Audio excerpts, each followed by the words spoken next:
നമ്മുടെ chapter continue ചെയ്യാം. Let's see whatever happened in Mikali's life then. Their camp was like his, the same misery. All women were crouched on pallets on the ground. Barefooted children played about in pools of dirty water. As he approached, several old women rose to ask what he wanted.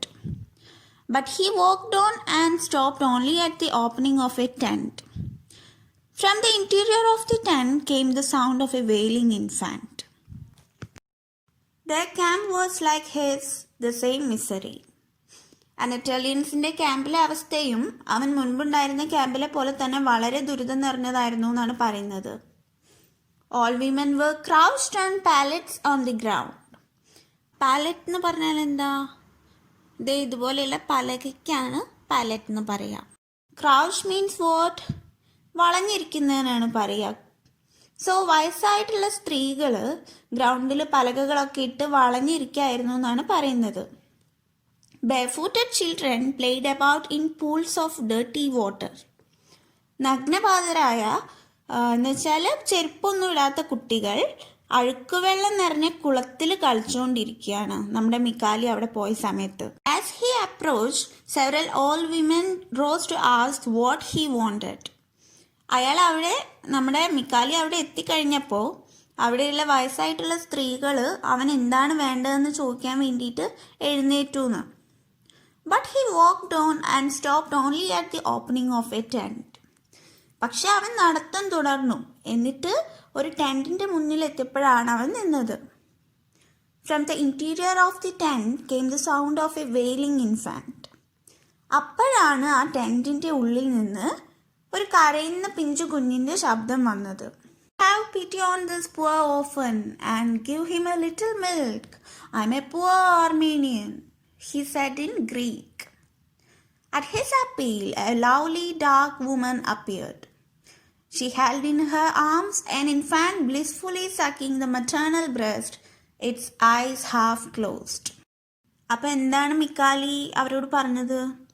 ഈ പാവപ്പെട്ട അനാഥനോട് ദയ തോന്നണം, എന്നിട്ട് അവനൊരു ഇത്തിരി പാല് കൊടുക്കണം. ഞാനൊരു പാവപ്പെട്ട ആർമേനിയക്കാരനാണെന്നാണ് മിക്കാലി ആ സ്ത്രീകളോട് പറഞ്ഞത്. He said in Greek. അവൻ ഇങ്ങനെ പറഞ്ഞത് ഗ്രീക്ക് ഭാഷയിലായിരുന്നു. At his appeal a lovely dark woman appeared. അവൻ്റെ ഈ ദയനീയമായ അപേക്ഷ കേട്ടിട്ട് ഒരു ഇത്തിരി ഇരുണ്ട് കറുത്ത സുന്ദരിയായ ഒരു സ്ത്രീ അവിടേക്ക് വന്നു. She held in her arms an infant blissfully sucking the maternal breast, its eyes half closed. അങ്ങനെ ഈ പറഞ്ഞിട്ടുള്ള സുന്ദരിയായ സ്ത്രീ ആ കുട്ടിയെ കയ്യിലെടുത്തു. പാതി അടഞ്ഞ കണ്ണുകളോടെ വളരെ ആനന്ദത്തോടു കൂടി ആ കുട്ടി അവളുടെ പാല് കുടിച്ചു എന്നാണ് പറയുന്നത്. Let's see the kid. Is it a boy or a girl? Mikali's heart trembled with joy. Several neighbors had come closer to see, and they helped him to take from his shoulders the sack where the baby brother was held. With curiosity, they leaned over. He drew back the cover. Let's see the kid. Is it a boy or a girl? നമുക്ക് കുട്ടിയെ കാണാം. ഇത് ആൺകുട്ടിയാണോ പെൺകുട്ടിയാണോ? So ഇവരെല്ലാവരും കുട്ടീനെ കാണാനായിട്ട് ഭയങ്കര ഈഗറായിട്ട് നിൽക്കുകയാണ്. മിക്കാലിസ് heart ട്രെമ്പിൾ വിത്ത് ജോയ്. മിക്കാലിയുടെ ഹൃദയം സന്തോഷത്തോടെ വിറച്ചു എന്ന്. Several neighbors had come closer to see, and they helped him to take from his shoulders the sack where the baby brother was held. നിരവധി അയൽക്കാർ ഈ കുട്ടീനെ കാണാൻ വേണ്ടിയിട്ട് അടുത്ത് വന്നിരുന്നു. കുട്ടീനെ പിടിച്ചിരുന്ന ചാക്ക് നമ്മുടെ മിക്കാലിയുടെ തോളിൽ നിന്ന് ഇറക്കാൻ വേണ്ടിയിട്ട് അവനെ സഹായിക്കുകയും ചെയ്തു എന്നാണ് പറയുന്നത്. With curiosity, they leaned over. He drew back the cover. വളരെ കൗതുകത്തോടു കൂടി കുനിഞ്ഞു നിന്ന് അവരെല്ലാവരും ആ കുട്ടീനെ ഇങ്ങനെ നോക്കിക്കൊണ്ടേയിരുന്നു. അപ്പോൾ അവൻ ആ കുട്ടിയുടെ മേലുള്ള കവർ അങ്ങ് നീക്കി. The women gave vent to various cries of horror. The child had no longer anything human about it. The head had become enormous, and the body, of an incredible thinness, was all shriveled up. As until then it had sucked only its thumb, it was all swollen. It was dreadful to see. Mikali himself drew back in fright.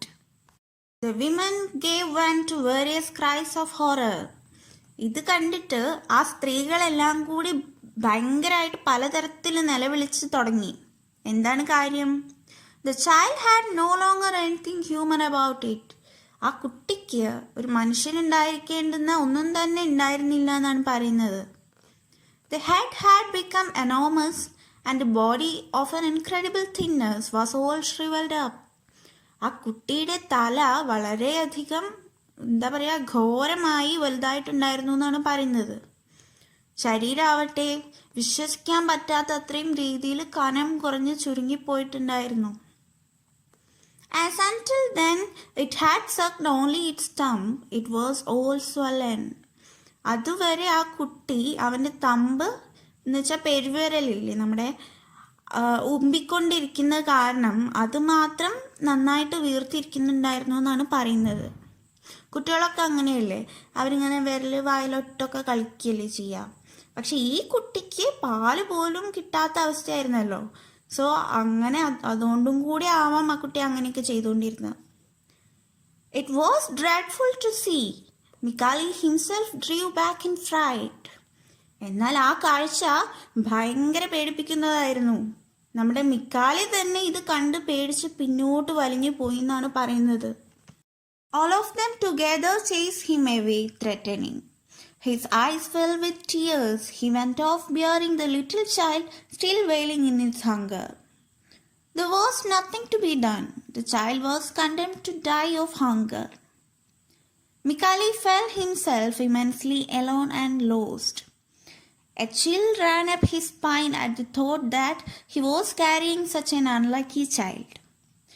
He slumped down in the shadow of a shed. It was still very warm. All of them together chased him away, threatening. അവരെല്ലാവരും കൂടെ അവനെ ഭീഷണിപ്പെടുത്തി ഓടിച്ചു കളഞ്ഞു. His eyes filled with tears. അവൻ്റെ കണ്ണുകൾ കണ്ണുനീരോണ്ട് നിറഞ്ഞിട്ടുണ്ടായിരുന്നു. അങ്ങനെ അവൻ കരഞ്ഞുകൊണ്ട് ആ വിശന്ന് നിലവിളിക്കുന്ന കുഞ്ഞിൻ്റെ ഭാരവും താങ്ങിക്കൊണ്ട് അവിടെ നിന്ന് പോയി എന്നാണ് പറയുന്നത്. There was nothing to be done. The child was condemned to die of hunger. ആ കുട്ടി പട്ടിണി കാരണം മരിക്കപ്പെടും എന്നല്ലാതെ വേറെ ഒന്നും തന്നെ ചെയ്യാനുണ്ടായിരുന്നില്ല എന്നാണ് പറയുന്നത്. മിക്കാലി felt himself immensely alone and lost. മിക്കാലിക്ക് വളരെയധികം നഷ്ടപ്പെട്ടതായിട്ടും ഒറ്റപ്പെട്ടതും ഒക്കെ ആയിട്ട് തോന്നിയെന്ന്. A chill ran up his spine at the thought that he was carrying such an unlucky child. അത്തരത്തിലൊരു നിർഭാഗ്യവാനായിട്ടുള്ള കുട്ടിയെ ആണല്ലോ എനിക്ക് ചുമക്കേണ്ടത് എന്ന് ചിന്തിച്ച് നിൽക്കുമ്പോൾ അവൻ്റെ സ്പൈനിൽ കൂടെ നട്ടെല്ലിലൂടെ ഒരു കുളിര് കടന്നുപോയി എന്നാണ് പറയുന്നത്. He slumped down in the shadow of a shed. It was still very warm. ഒരു ഷെഡിൻ്റെ നിഴലിലേക്ക് അവൻ ഇങ്ങനെ പ്രവേശിച്ചു. അവിടെ എപ്പോഴും നല്ല ചൂടാണെന്നാണ് പറയുന്നത്. The country spread out before him in arid wasteland covered with refuse. Noon rang out somewhere. The sound reminded him that he had eaten nothing since the day before.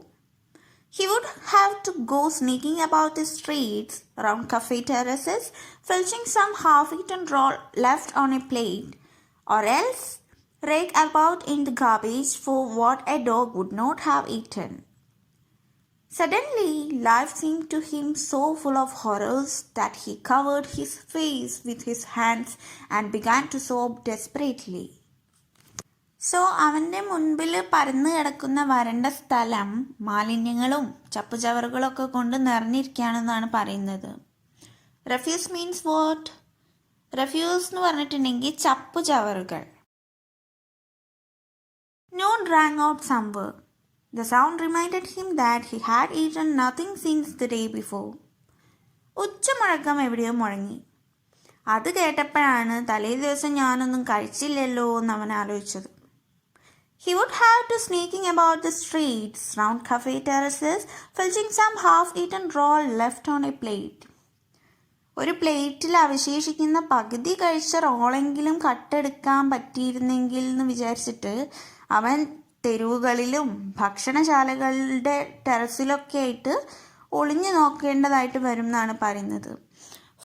ഫിൽച്ചിങ് പറഞ്ഞാൽ എന്താ? ഫിൽച്ചിങ് മീൻസ് സ്റ്റീലിംഗ്, കട്ടെടുക്കുക. Or else rake about in the garbage for what a dog would not have eaten. അല്ലെങ്കിൽ ഒരു നായ പോലും കഴിച്ചിട്ടില്ലാത്തത് എന്തെങ്കിലും അവിടെയുള്ള ഗാർബേജിൽ, അതായത് എച്ചിലിൽ അല്ലെങ്കിൽ മാലിന്യത്തിലുണ്ടോ എന്ന് അന്വേഷിക്കേണ്ടി വരും അവൻ എന്തെങ്കിലും കഴിക്കാനായിട്ട്. Suddenly life seemed to him so full of horrors. പെട്ടെന്ന് അവൻ്റെ ജീവിതം അവന് വളരെ ഭയം നിറഞ്ഞതായിട്ട് തോന്നപ്പെട്ടു. That he covered his face with his hands and began to sob desperately. അതുകൊണ്ട് അവൻ്റെ കൈകൾ കൊണ്ട് മുഖം മറിച്ചിട്ട് വളരെ നിരാശയോടുകൂടി കരയാൻ തുടങ്ങി എന്നാണ് പറയുന്നത്.